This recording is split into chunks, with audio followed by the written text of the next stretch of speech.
You're listening to an Airwave Media Podcast. Sergeant and Mrs. Smith, you are going to love this house. Is that a tub in the kitchen? There's no field manual for finding the right home. But when you do, USAA Homeowners Insurance can help protect it the right way. Restrictions apply. Hey everybody, it's Katie. We are still on our summer break, so what we have for you today is a rerun from our Patreon feed. So this is about Louise of Savoy, and she was around the time when we were studying Margaret of Austria, and this was her best friend. And we did an episode of her over on the Patreon. If you are a Patreon supporter, this is just a revisit of that. And if you're not, you can get a taste of some of the stuff we do over on Patreon. All right, enjoy. Oh, and if you're new, we curse a lot on this show. So if you don't like cursing, this won't be the fucking show for you. All right, cheers, bitches.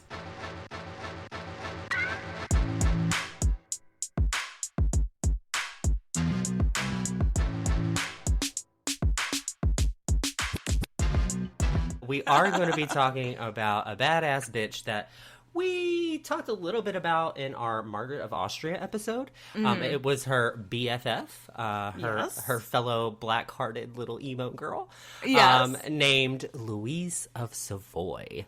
Oui. Oui. So who was she? Guys, she was a political juggernaut in France during the 16th century. While she really wasn't expected to amount to a whole lot from her lineage, she proved everybody wrong. And she ended up serving as regent for France multiple different times for her son. So super duper cool. Yes, we have been on a Regency kick here lately, and I am happy to keep going with it. So, Louise of Savoy, she was born September 11th, 1476 in Pondin.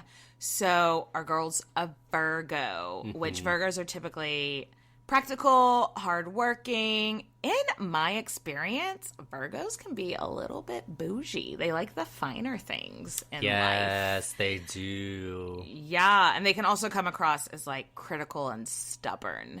And I'd say our girl Louise, she fits this bill. She is fitting the Virgo bill pretty well. What do you think? I'd like to see the rest of her chart just to kind of plan things out with her. What's your rising?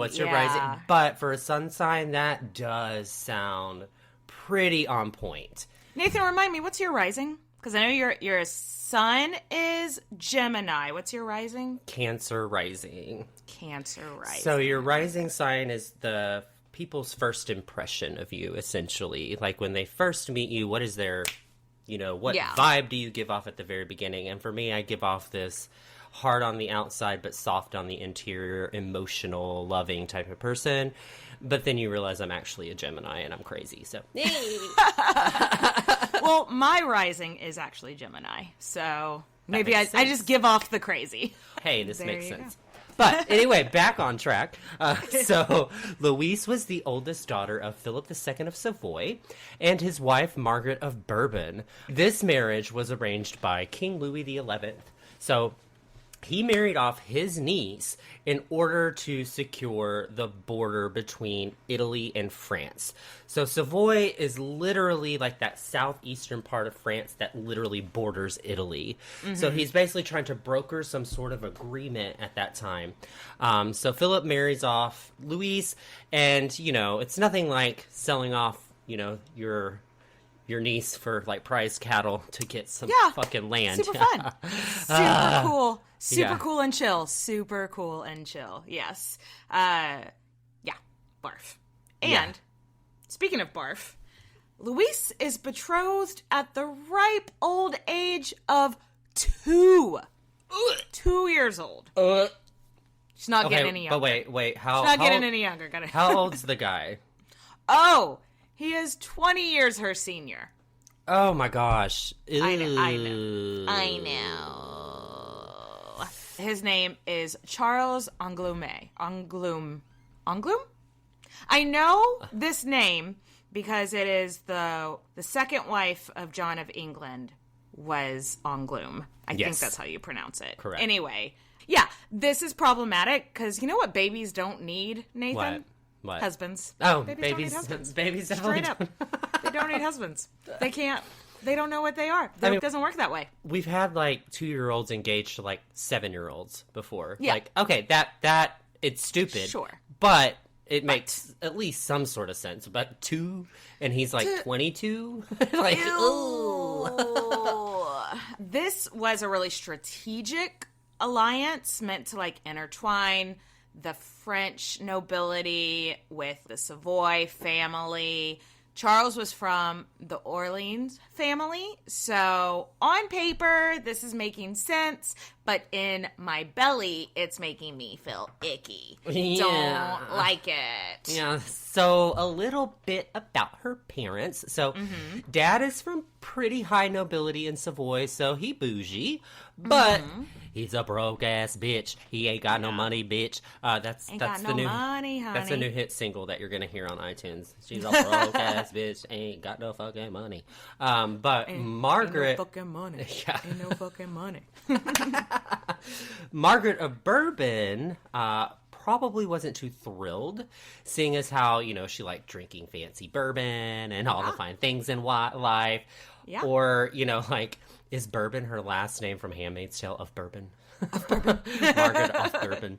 Blessed be the whiskey. May the Lord make an old fashioned? I don't know. I don't know either.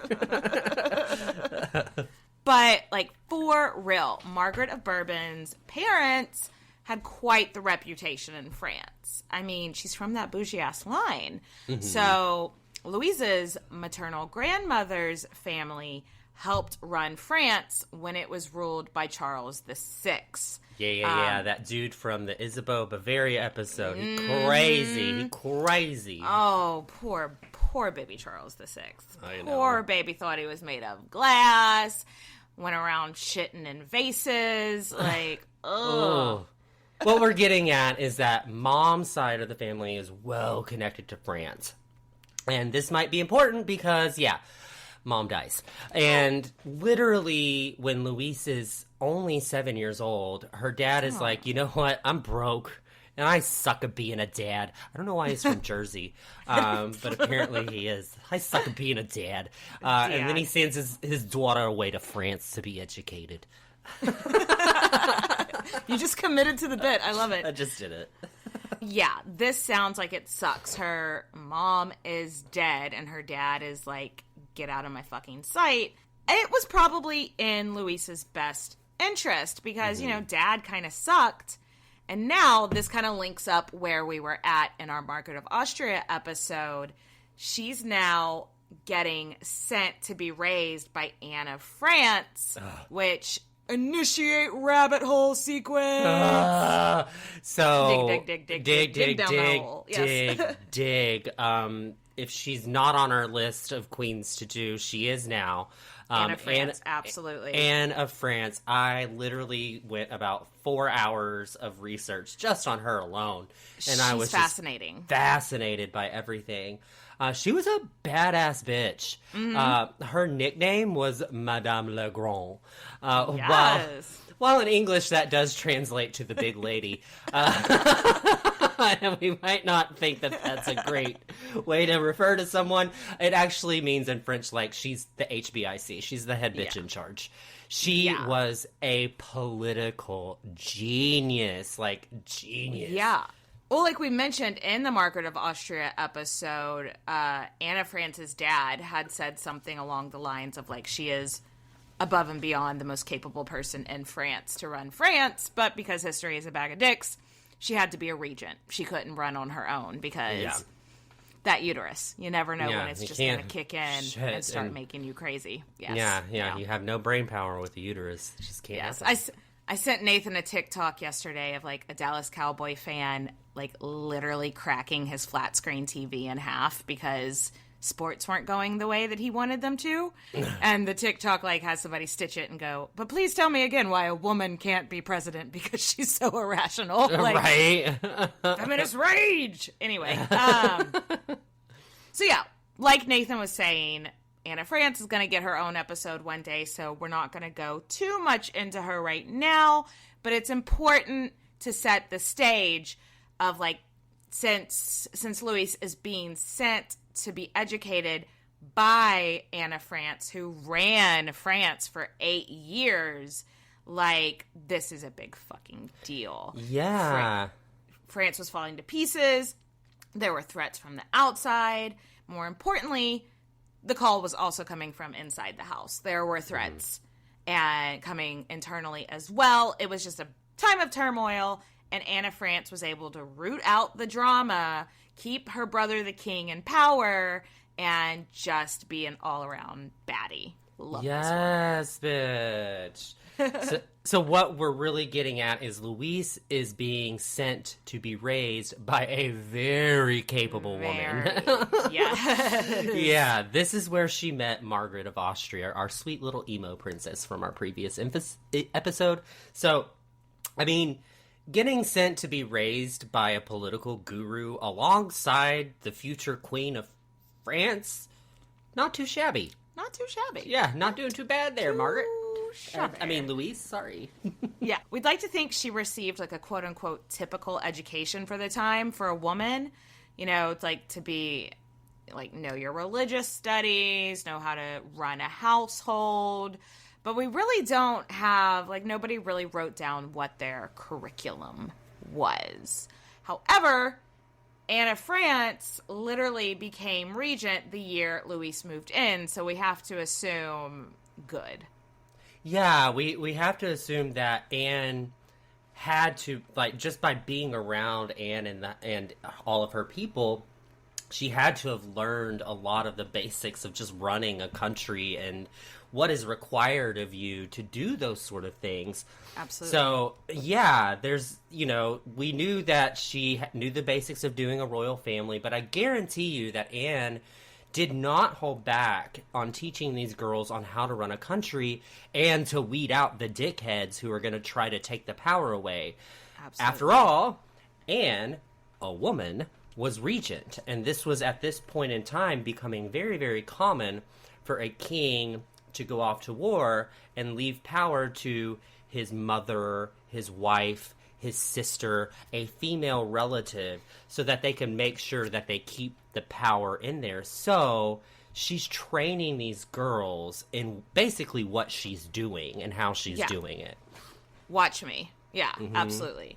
I honestly think this is what sets Louise apart, this, you know, like, seeing this happen in real time. Not only did she have this kind of unconventional education, but she did it knowing she wouldn't be queen one day.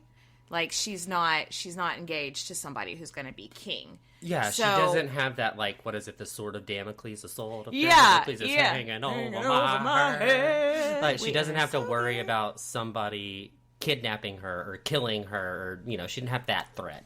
Yes, exactly. So she's learning how to run things from the background and just really taking it all in, how to be a good supporting character that is actually going to run shit one day. But wait, Katie.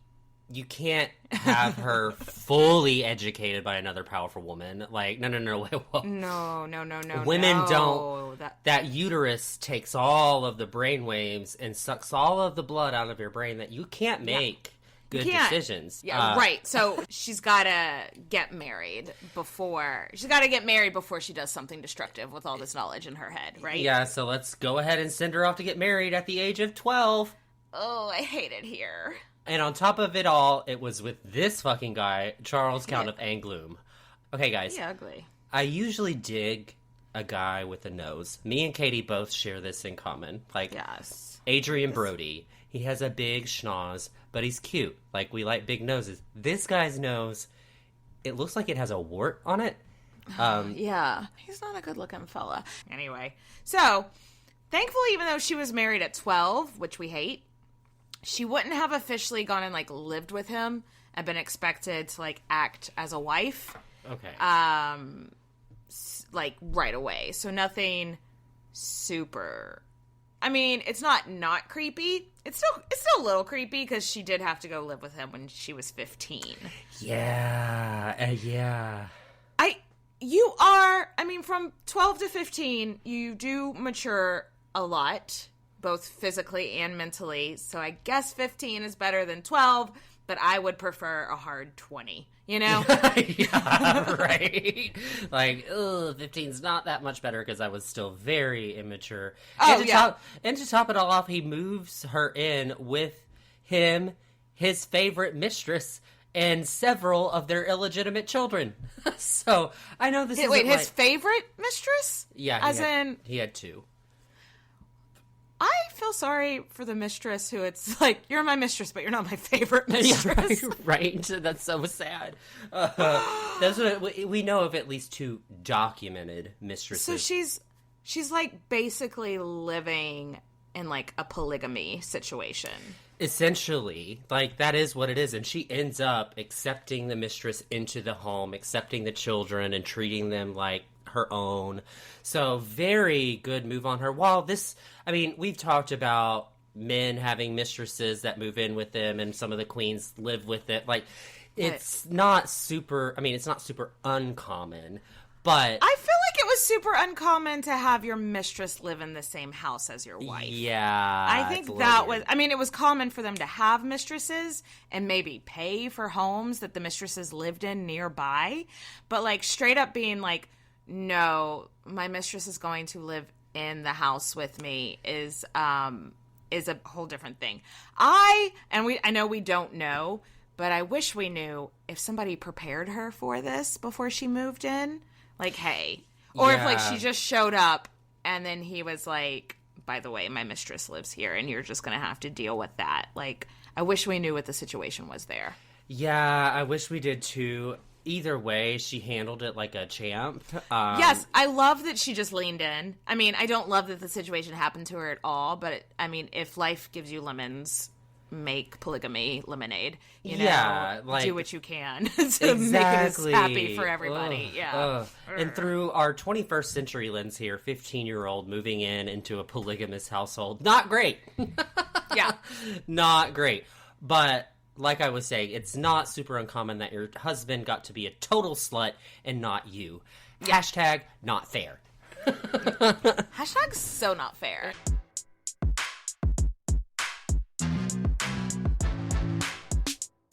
Newsflash, you can lose weight like a celebrity without being a celebrity. New Glucotrim from GNC delivers serious results with a proven formula that features ingredients derived from nature, like berberine. And the best part? You don't need a crazy expensive prescription.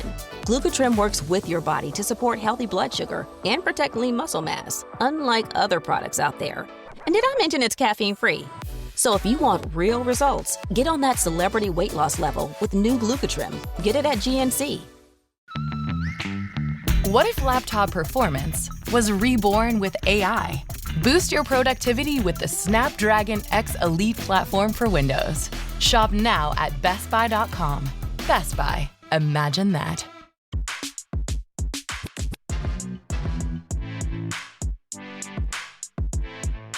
But they did have a pretty happy marriage from all accounts. So she handled it well, and by all means, it seems like they actually loved each other?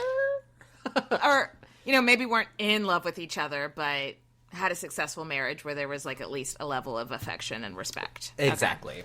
Okay. They did end up having 2 children, so they did love each other at least twice. Marguerite de Navarre and the future King of France, Francis I. So, you know, no big deal. Louise was very strict with their educations and made sure they were tutored from early childhood. So love that. That's a big deal. Is like, yes. Right? Like they're out of the womb and they've got abacuses and they're doing math. I love it. Nothing better than learn their ABCs. A 2-year-old learning their times tables. Love it. Good. Marguerite would also learn Latin, which wasn't, I feel like all the women from this time period that we learn about knew Latin because these women were just kind of the time, like during the Renaissance, there was like this thing of educate the noble women. So what? it You wasn't mean You mean educating women might be good for society? It was trendy. Like, what? So all the men of the nobility probably would have known Latin like the generations before, but this is the first one where it's like, Louise of Savoy and her kids knew Latin, Anne Boleyn knew Latin, Catherine of Aragon knew Latin, et cetera, et cetera. It was like trendy at the time. But for the rest of the women, not in nobility. That was not common. But yeah, she basically raised her kids with a classical education because she knew they would potentially run shit one day. Uh-huh. And they did. Francis was king, and eventually Marguerite became a queen consort. So looks like the family's doing pretty great. Yeah. Until they aren't. Oh no! Oh no! And by that, I mean that Louise's hook-nosed husband died in 1495. And I guess this guy just didn't have a proper mother to tell him, don't go outside without socks on, you might catch a cold. Because, that's pretty much what happened. I'm totally speculating here, but it was documented saying that he died after going out riding in the very bitter cold winter. So there wasn't like a hunting accident. There wasn't anything like that going on. He just comes home and gets very, very sick, and Louise is trying to nurse him back to health for a long time. So from my perspective, sounds like he got a cold, maybe went out into the winter, and then caught pneumonia, and it just got worse, and they just did leeches about it back then. So probably cocaine and leeches. Yeah, cocaine and leeches. And he ended up dying on January 1st of 1496. So happy New Year. Yeah, happy New Year. And well, we may see this date. This may be a again. reoccurring theme. Yes. So Louise is now 19 and she is a widow, which is one of the reasons we think her and Margaret of Austria bonded so much and were able to stay in touch and have that friendship because they were going through the same shit. They were both young widows. Mm-hmm. Also, they were both pretty emo and they could share in the grief. They could send each other Death Cab for Cutie lyrics and the Smiths and just kind of cry together. Yeah. Yep.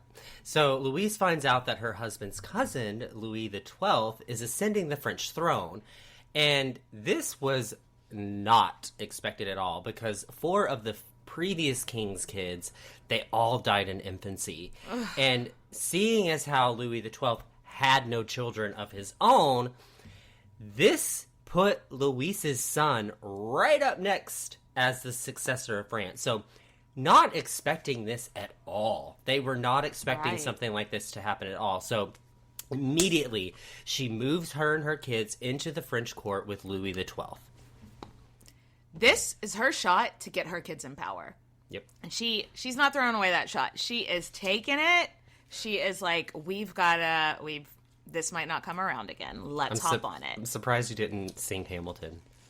I restrained myself, but since you brought it up, she's not throwing away her shots. She's maneuvering her kids into important positions, making important political alliances. She's really learning to play the game, treating it kind of like a chessboard, And so Louis XII had a daughter, and he betrothed her to Louise's son, Francis, a.k.a. the future king. He also made the plan that should he die without an heir, Louise's son, Francis, would be his heir, would ascend the throne with either Louise or the current queen consort, Anna Brittany, on the Regency Council. Anna Brittany is also, we mentioned her in the Margaret of Austria episode. She's definitely going to get her own episode one day too. Hella interesting. Yes. And so you can see now that Louise is a political mastermind here. She's going, okay, if we marry this person to this person and we do this to this, I will agree to be able to be on the Regency Council for my son if need be, or we will have the current queen do it. So she's literally mapping things out, make sure everybody's happy with the decision, and they are. So this just shows her political savvy nature She's that looking she has. ahead. She's looking ahead at all the different scenarios that could play out and how she can make sure that her family, regardless of what happens, is somehow involved, somehow in power. Yeah, and both children are going to get great educations, great marriages. Her son was already betrothed, sent off to be educated like a king in 1508. Her daughter, Marguerite, was sent off in 1509 to be married to a powerful duke. So this means her son was sent off at about 15 years old and daughter around 17 years old. So that's at least refreshing. they're mostly grown. Yes. Yeah, yes. That's a little bit more refreshing of like, okay, they're teenagers, they're older teenagers. It's a little bit better. It's not like sending an 8-year-old to go live with a 22-year-old. Gross. Yes. So, yay. Yay. Louise also had some marriage proposals herself. She's still pretty young. What, was she she was only like 19 when her husband died, right? Yeah. Something really young. One was this guy, Alfonso d'Este. And the other was our creepy old friend, Henry VII of England, who was also trying to marry Margaret of Austria. He was just like, I'll take either one of these girls. And they both said, hard pass, man. Hard pass. She said no to both of these proposals from her. She was like, I am focusing on my babies. I can't make sure that they're being exactly where they need to be unless I am here. I can't be in England. I can't be in Spain or whatever. I need to be here. But yeah, so she was more focused on staying where she was for her kids so she could watch after her kids. So Louise needed to focus on her children, and lucky for her, the king and queen got pregnant a couple of times, but one did not survive, and the other was a girl, so you can't rule a country if you have a uterus. Just can't. Bag of dicks. We've already discussed this. It's a non-starter. Who would be crazy enough to let a girl run a country? And it comes up that Louis XII's wife, Queen Anne, ends up dying, and then he ends up marrying another powerful woman named Mary Tudor. Maybe you've heard of her. And she's like 34 years younger than him. That is Henry VIII's sister, right? Yes. Okay. And lucky for Louise, the king didn't end up having a baby boy, you be on my mind, fulfill my regency. So there's no baby boys. No baby boys. No Regency fulfillment. Oh. Nope. And wah, wah. And then double wah wah. King Louis XII dies on January 1st, 1515. What is up with these New Year's deaths? I know. It's like, oh my gosh, my New Year's resolution is to not die, apparently. Yeah, apparently. Okay, so super fun side note. I went down a whole rabbit hole on this one. Bring me with you. Let's go. Louise of Savoy ended up keeping a journal. And in that journal, she kept detailed records of everybody's dates of birth, where they were born, the time they were born, as well as their death dates, death times, where they died, and all of that. So she legitimately has these detailed records, and that's why to this day, we know the exact date of birth of a lot of these women and a lot of these players in this story. Because she was the one writing them down. She was writing it down, and nobody was writing down the birth of girls and women and things like that. That wasn't what you did, but she was. She was saying, oh, the king had a daughter, was born on this date at this time. It's also speculated that the reason that she did this was because she was into astrology. So if you know anything about astrology, not only do you have to know the date of your birth, you have to know the time, and you have to know the location. That's a very important part of all of that. To do your whole chart, like if you just want to know your sun sign, just your date's fine. But if you want to do like your entire chart, you need, place, and time. And before people are like modern day Christians and Catholics will be like, oh, astrology, that's the devil's work. Yes. And it's like, back then, that was not the case at all. Back then in court, it was super common to have an astrologer come in and do your chart, and it wasn't considered, oh, this is taboo. Like, so there would have been court astrologers time. I wonder when and why that changed.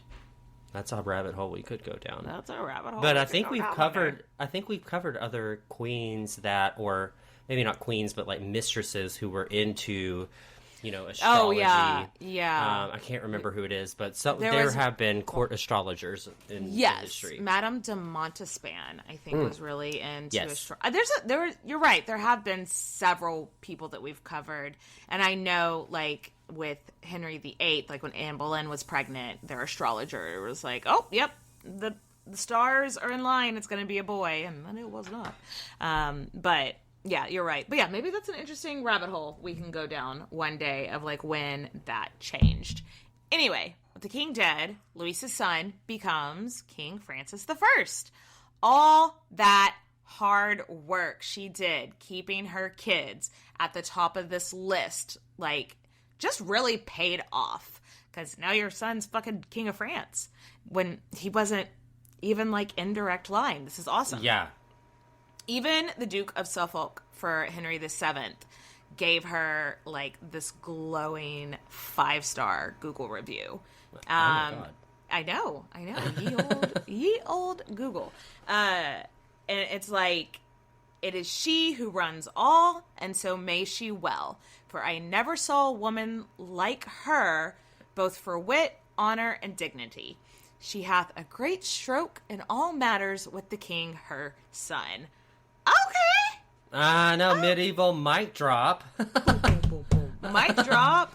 He's basically saying Louise is a badass bitch who knows what she's doing. She needs no notes, so stay out of her way. I love it. Exactly. And this is why, because King Francis is getting his war dick on, fighting Italy, which, again, and while he's away, he's got to have somebody run the country.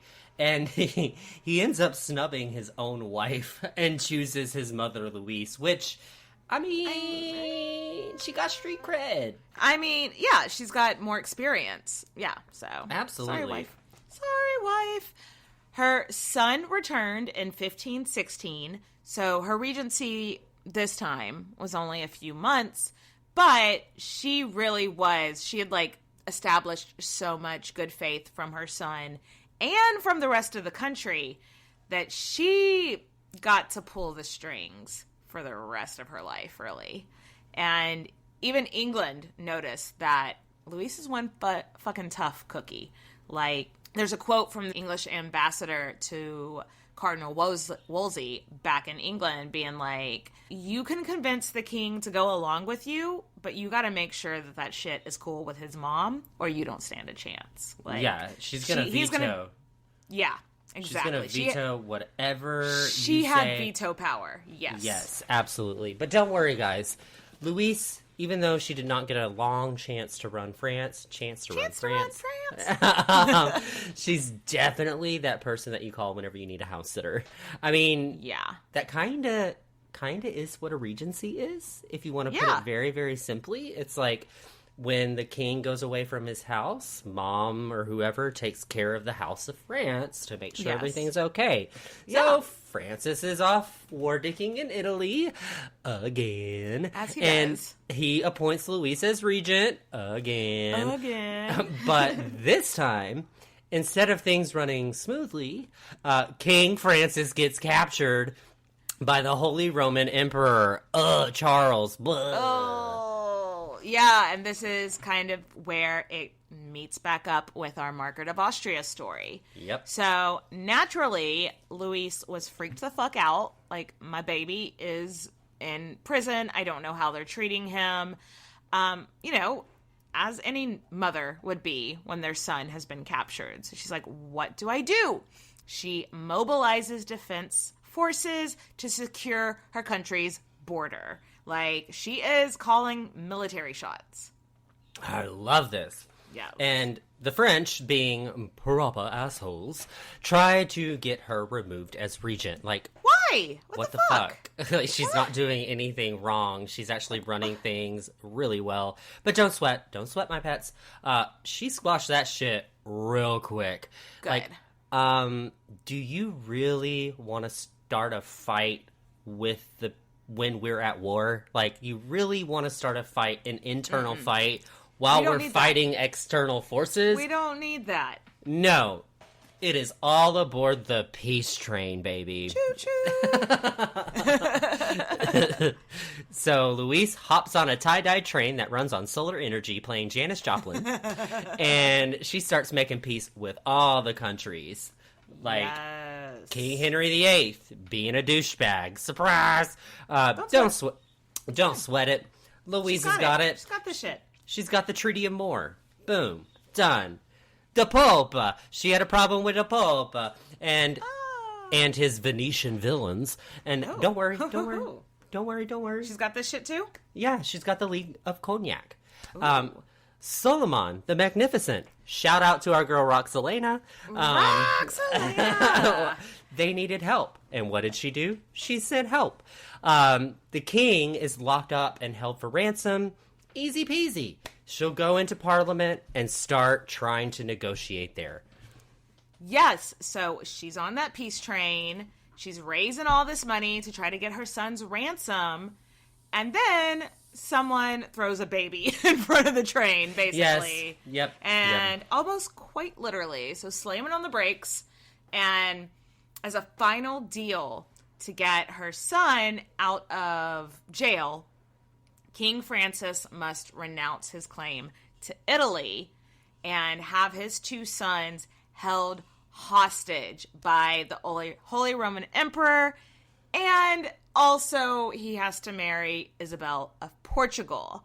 And by held hostage, we mean that the Holy Roman Emperor is going to keep Francis's kids to make sure that Francis complies with everything else in the treaty. So it's like collateral, essentially. Yes. Like, you know, like Theon Greyjoy.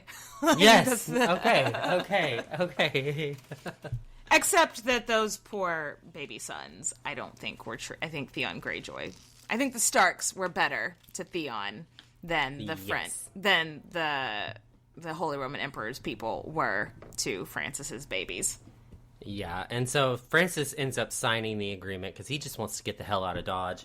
But then Louise hops on that peace train and screams, hell no! She then goes to Francis and is like, okay, so about that treaty that you just signed, it's kind of messy, and why don't we just say that you signed it under duress? You know, because you just wanted to come home, you had been held captive, and so you were just very stressed out, and so you just wanted to get out. You know, the old takesies backsies. You know, it's legal a legal term. Yes, that is, takesies backsies is, something you can, hold up in court.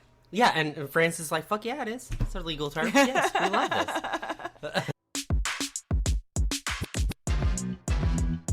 This back-to-school season, you can count on Whole Foods Market to do the ingredient homework for you. They ban over 300 food ingredients, like high fructose corn syrup, hydrogenated fats, and more. That's comforting when getting ready for back-to-school. From snacks to the condiments, their standards are truly best in class. Speaking of, their best-in-class event is happening now, including an unmatched selection of allergy-friendly options without nuts or dairy. Start the school year off right at Whole Foods Market. Restore your vehicle's engine to run like new with Valvoline Restore and Protect, now available at Advance Auto Parts. It's the first motor oil ever to remove up to 100% of engine-killing deposits. That's right, 100%. Stop by your local Advance Auto Parts store today and get 5 quarts of Valvoline Restore and Protect Premium Full Synthetic Motor Oil for only $33.99. Up to 100% piston deposit removal when used as directed for 4 or more consecutive oil changes at standard maintenance intervals, based on adapted sequence 3H testing. So naturally, the relationship between Holy Roman Habsburg Emperor and King Francis, that shit soured. I mean, it was already not great. Yeah. Charles, the Holy Roman Emperor, has, he's got Francis's future heirs, his 2 sons, and the king is stressed the fuck out because he signed this shitty agreement. But what else could he do? Just languish in prison? Yeah. But guess what's a adorable and slightly stoned form of transportation is coming back into town. Choo-choo! It's that peace train! Yes, sir! Now, all I can picture is a bunch of stoned medieval women burning their bras. Yeah, walking out being like, we're here, man, to cause peace. My name is Louise of Savoy, and I'm going to burn my bra. Yeah. And this time when the ladies hop off the peace train, they are talking the Treaty of Cambrai, or what we referred to in our episode as the Ladies of Peace. Let's unpack the ladies' piece. Yes. So you may have seen King Francis and the Holy Roman Emperor hate each other. Like, it is just, they're just stalling. Anytime they try to make any kind of agreement, it's just butting heads, going nowhere. Francis fights for those lands. Charles, the Holy Roman Emperor, captures him. It's this whole thing, and it's just gone on for too long. Like, the ladies are like, we need to move past this, guys. Yes, and tensions are boiling over again. So Margaret of Austria, a Habsburg, texts her long childhood friend, our girl Louise of Savoy, and says, "You up." Okay, but no, it was not "you up." She texts her like this 10-page text that was like talking about all the drama and how she's hyperventilating, can't sleep anymore. Blah, blah, blah, blah. Like, you know that friend that sends you that long ass message and you're like, TLDR, can you sum it up, please? Can you please give me some bullet points here? Yes. So basically the bullet points were, we got to throw some water on this dumpster fire dick waving competition that they're having. Yes. And Louise responds like immediately, and she's like, "Are you talking about peace? You talking about peace? Because I love peace. I am hold my beer because I am so down. Come over, girl." Her son, Louise's son and Margaret's nephew, essentially her nephew that she raised, so like her son.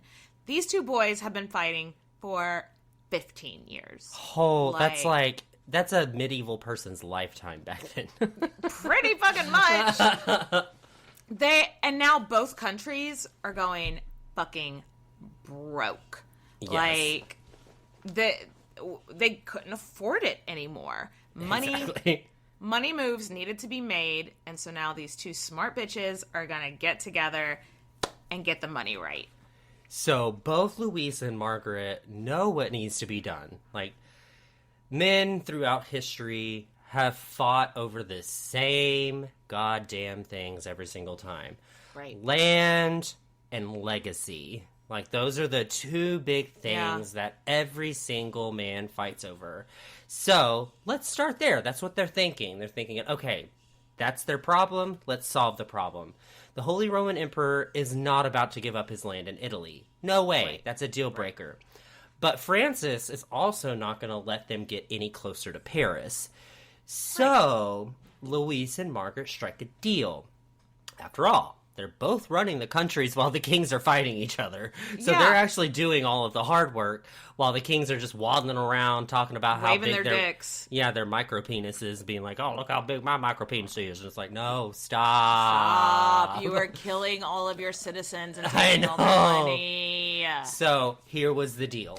Holy Roman Emperor is supposed to give up Burgundy, which is like southeast of France, so very close to Paris. Okay. Southeast of Paris, very close to it. And then King Francis is going to give up Artois and Flanders. So this is going to be northeastern France to give France some more, so France gets land to the south of them, and the Holy Roman Emperor gets northern France. So it's basically just a tit-for-tat sort of thing there.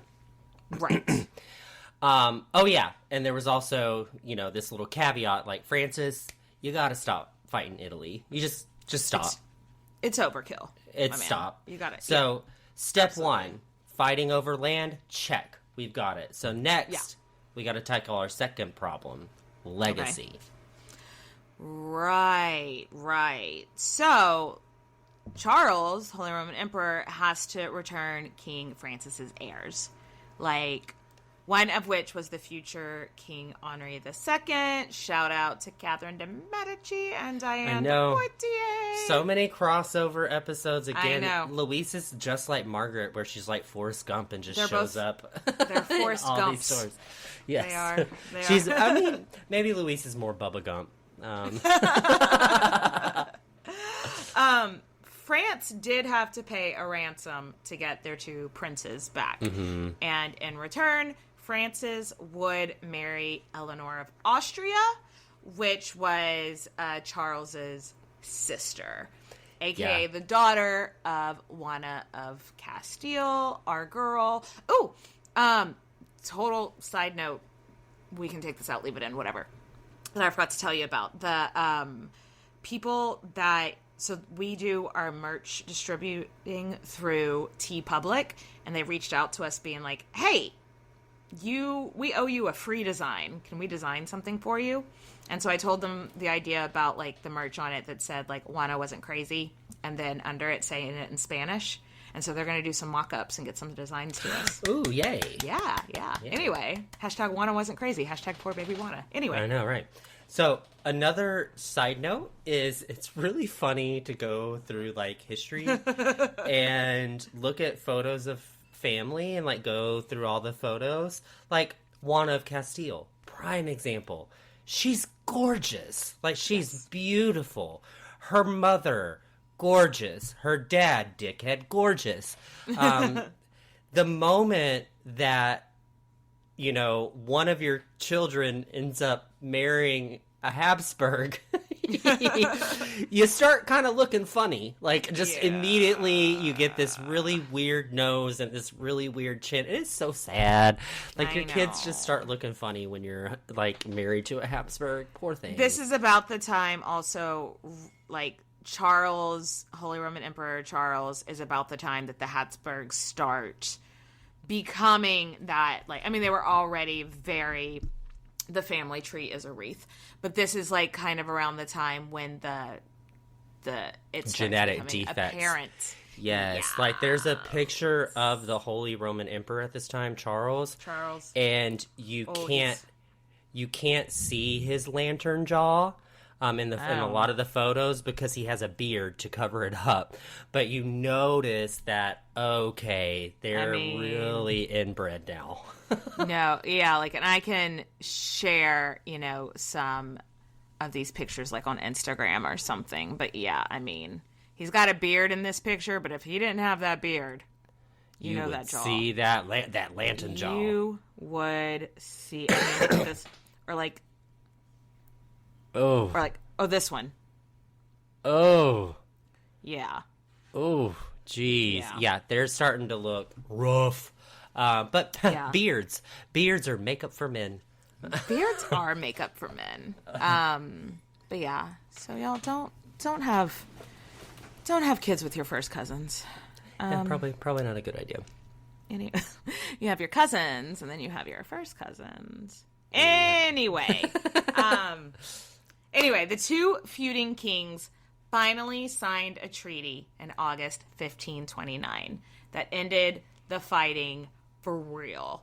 All forged by these two political savvy women who were done with all the petty bullshit. Let's give them a round of applause for that. Yes, right? Thank you. Bitches get shit done. Good God, y'all. What is it good for? Absolutely nothing. Nothing.